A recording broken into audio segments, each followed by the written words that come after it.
C'est parti, bonjour et bienvenue sur le plateau de Charente Libre pour une nouvelle émission en direct du Festival du film francophone d'Angoulême. Le festival bat son plein, tout le monde s'est couché un peu tard hier soir. Et la journée va être intense au studio dans la rue Hergé, puisque nous avons aujourd'hui 5 émissions au programme. À 11h15 avec la réalisatrice du film Le Bleu du Cafetan. Cet après-midi à 16h avec Marie-France Brière et Mathilde Seigné. Nous accueillerons aussi Julie Gaillet aux alentours de 17h. Et puis pour clôturer la journée en beauté, nous ouvrirons nos portes au président himself, André Bussolier. Mais ce matin, c'est l'équipe de l'École est à nous qui est ici, dans le studio. Ils sont nombreux. Bonjour à tous. Bonjour. Bonjour. Et c'est ma collègue Mélina qui a vu le film hier et qui a plein de questions à vous poser. La première, elle va être pour vous, Alexandre Castelnucci. De quoi parle votre film? Est-ce que vous pourriez le raconter un petit peu pour les internautes qui nous regardent ce matin? Oui, alors c'est l'histoire d'une professeure de mathématiques un peu particulière qui profite d'une grève générale dans son collège pour tenter une expérience d'enseignement un peu différente, voilà, qui va provoquer des petites révolutions dans ce collège. J'en dis pas plus. Donc c'est vous les enfants qui devenez les maîtres du collège, c'est ça? Oui, c'est ça. Ouais. C'était votre première expérience à vous? Oui, pour moi, c'était ma première expérience. Est-ce que tu peux raconter un petit peu le casting, le tournage, comment ça s'est passé? Ouais, ça s'est super bien passé. Je suis partie en casting. On m'a rappelé pour un callback pour que on voit si je suis prise ou pas. Ouais. Et quand on m'a appelé pour me dire que j'étais prise, j'étais toute contente, c'est crié partout. Et le tournage s'est super bien passé. Il y avait des gens autour de nous qui nous aidaient. Même les réalisateurs Alexandre et les acteurs, ils nous aidaient beaucoup. Quand un truc on n'arrivait pas, ils étaient là pour nous. Et c'était super. Ce tournage, il a eu lieu quand? Il a eu lieu en période scolaire? Non, il a eu lieu pendant les vacances. D'accord. Donc à l'école, pendant les vacances. Ouais. C'était bien quand même. Toi aussi, t'as aimé cette expérience? Ouais. T'avais déjà tourné? Hein? T'avais déjà tourné? Oui, moi j'avais déjà tourné. Mais oui, c'était cool. C'était trop cool. On rigolait bien sur ce tournage. On avait une bonne ambiance. On travaillait bien. Enfin, il n'y avait rien de pas bien sur ce tournage. Que des bons souvenirs, quoi. Le futur Obélix. Sarah Succo, vous jouez justement Virginie, cette prof de maths qui revient dans un collège 2 ans après le suicide d'un élève. Comment on rentre dans la peau d'un personnage qui a vécu des choses aussi difficiles? Tout simplement, en allant dans le scénario, en jouant les scènes une par une, il n'y a pas vraiment de méthode ni de clé. Voilà, on le sait. Puis avec Alexandre, on a beaucoup répété en amont. On a travaillé le scénario, quand il a proposé, on a travaillé ensuite le scénario comme matière pour affiner les choses.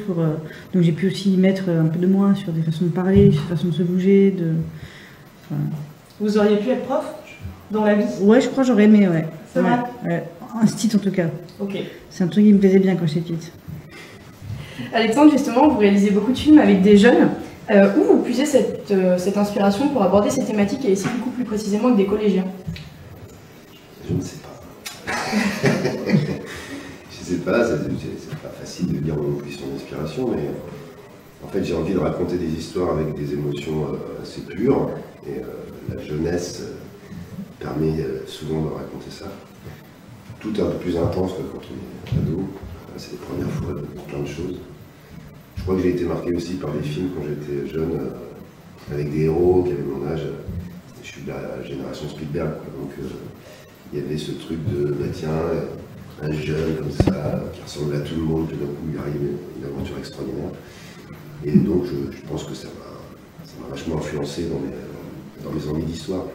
Et parler de ces expériences justement avec un mode de fonctionnement un peu opposé dans ce film au mode de fonctionnement actuel de l'école, ça permet de soulever des thématiques auxquelles on ne pense pas forcément. Est-ce que le cinéma peut permettre de véhiculer ce message du fait que certaines choses devraient peut-être bouger? Ouais, je crois que de plus en plus, le cinéma peut amener des débats dans l'espace public, c'est vrai. On le voit, hein, il y a beaucoup de films ici qui parlent de sujets graves. Et effectivement, il a ce pouvoir d'amener beaucoup de monde, puisque maintenant on est tous un peu dans son coin avec ses téléphones. Puis tout d'un coup, il y a ce média populaire qui amène un sujet et les gens se rassemblent, et donc ça peut porter une parole, ouais, je pense. Ouais. Je crois que ce film en fait un peu partie, oui, j'ai voulu, et j'aimerais beaucoup que le film puisse s'aimer un peu et provoquer des débats dans les classes, entre les enseignants et les élèves. Et que peut-être du coup il soit montré aussi dans un cadre scolaire?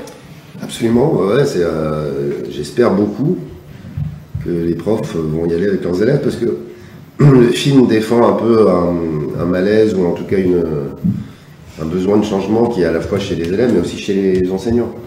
C'est partagé et ils n'ont pas forcément une étincelle pour déclencher le dialogue. Donc parfois ils ne se connaissent pas en fait, ils ne savent pas que le prof a aussi envie de s'amuser, de faire des choses avec ses élèves. Et ce film peut permettre de débloquer ça, je pense. Vous aimeriez que l'école ce soit davantage comme dans le film? Oui, bien sûr, on aimerait trop, parce qu'on se lèverait le matin, on serait content d'aller à l'école, parce que on fait ce qu'on veut, dans l'école de nous, quand on dit on fait ce qu'on veut, on fait ce qu'on aime, du coup on serait super content de se lever pour aller à l'école. Ouais. Justement, il y a une thématique qui est soulevée dans le film, c'est le fait de parfois s'affranchir des parents et de faire des choses plutôt qui nous plaisent en suivant pas forcément leur avis. Est-ce que c'est quelque chose de compliqué quand on est au collège encore aujourd'hui? De ne pas suivre l'avis de ses parents toujours? Oui, bien sûr, c'est compliqué parce qu'on aimerait que nos parents ils sont là pour nous, en gros, qu'ils sont contents de ce qu'on fait. Et la plupart du temps, si tes parents ils veulent que tu fasses ça, comme chaque personnage a une histoire différente, et si nos parents ils sont pas là pour nous et en gros ils sont pas contents de ce qu'on fait, bah oui, ça nous touche. Et on n'est pas forcément, on va plus vouloir les suivre et écouter ce qu'ils nous disent que faire ce qu'on veut nous. Et alors là, par exemple, pour ce film, tes parents ils t'ont suivi, ils étaient derrière toi? Moi, je vais de famille d'accueil en famille d'accueil dans le film. D'accord. Du coup, je vais pas spoiler le film, mais du coup, ma mère d'accueil, elle est contente de ce que je fais, mais de toute façon, vous verrez le film. T'es pas dans la vie. On n'a pas vu le personnage. T'es pas dans la vie, tes parents comment ils Ah, mes parents dans la vraie vie. On va être content de voir. Ah oui, mes parents, oui, ils me suivent, ils sont d'accord avec ce que je fais. Tant que je suis heureuse et c'est ce que j'aime, oui, mes parents, ils sont complètement d'accord dans la vraie vie. Je pensais que vous parliez du film.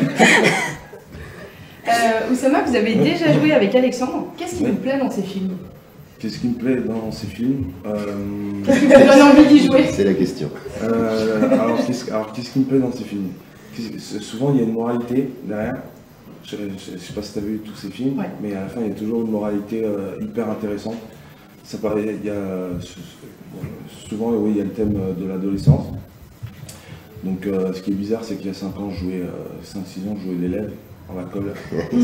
Aujourd'hui, je fais le prof. Mais c'est pas grave, tout va bien, il y a eu juste un petit moment d'adaptation. On vieillit. Des fois, pendant le tournage, j'avais envie d'être avec eux, et des fois, je leur disais, mais non, mais jette-la comme ça là-bas. Mais puis le tournage aussi, le tournage avec Alexandre Castanetti, là je vais raconter une vraie anecdote. Le premier jour de tournage, comme moi entre-temps j'avais tourné dans d'autres projets, etc. Et qu'on galérait, une scène qui a été coupée, donc je peux le dire. Elle devait donner à manger aux pigeons, c'est clair. Donc on galérait avec les pigeons, etc. Et au bout d'un moment, on galère, au bout d'un moment on y arrive. Et quand je l'ai vu sortir et faire avec sa fameuse voix « Yes, yes !» Je fais « Oh putain, ça m'avait manqué, bordel. » Je crois que putain, ça fait tellement du bien de tourner avec Alec. Il est tout le temps, il laisse une liberté de jeu, et tout le temps, je vous souhaite de tourner avec Alexandre Castanetti. Merci. Peut-être que ça Merci, arrivera. Zama. Justement, dans le film, vous C'est un incarnez génie. techno. Non, mais c'est vrai, c'est un génie fou un peu. Ça, je le dis à toi dans le film, mais merci. Non, mais c'est vrai, je le pense vraiment. Et elle, n'en parle même pas, et eux deux, C'était un jeu de tournage alors, vous avez adoré. magnifique. Justement, dans le film, vous incarnez un prof de techno.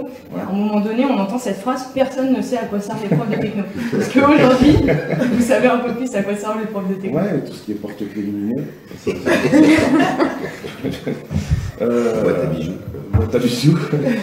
Non, bien sûr qu'en vrai, les profs de techno, moi j'ai déjà entendu ma prof d'histoire, je la citerai pas, mais me dire taisez-vous, vous foutez le bordel dans 1 heure, vous avez techno. Ah oui. Oui, Ouais, d'accord. c'est très grave ça quand même, non? Je sais pas. Un petit mépris dans le Un petit mépris dans le truc. Et, donc souvent ils sont charriés et tout. Et donc quand il m'a proposé ce rôle, je dis mais grave, je suis trop chaud de pouvoir valoriser ces profs, les profs de techno, parce qu'ils sont importants, ouais, ils sont là, on touche la matière avec eux, enfin on fait des trucs. C'est vrai que les porte-clés lumineuses, c'est pas ouf, mais Ça a un peu évolué, Il y a pas ça a un que peu ça, évolué. ouais, c'est un peu chaud. Bien C'est sûr. d'ailleurs souvent les professeurs qui engagent les élèves à choisir un projet. Donc ils sont assez avancés là-dessus en fait, sur donner de la liberté à leurs élèves. Oui, et l'autonomie. Ouais. Donc ils sont d'autant plus fans de ce genre de méthode. Ouais. Ah bah oui. Le film hier a été projeté dans 2 salles qui étaient pleines. Vous avez été longuement applaudis à la fin. Qu'est-ce que ça fait d'avoir ces applaudissements, cette ambiance Je pose plutôt la question à vous. Hier, on était sur un petit nuage, on va pas se mentir. Enfin, c'est incroyable. Genre, le film il se finit, on ne sait pas. Enfin, surtout Alexandre, on était stressés, on ne sait pas comment vont réagir les autres. Et quand tu as plein d'applaudissements qui font comprendre que le film était bien, tu redescends et puis après tu prends des photos, enfin c'était génial. C'était génial, mais vraiment genre hier j'ai vécu la vie d'une vraie star. Ça va être dur de retourner à l'école la semaine prochaine alors. Faut pas me parler de ça vraiment. Une dernière question pour vous, Sarah Succo. Dominique Bessner vous a beaucoup aidé pour réaliser Les Éblouis que vous avez tourné ici en Charente.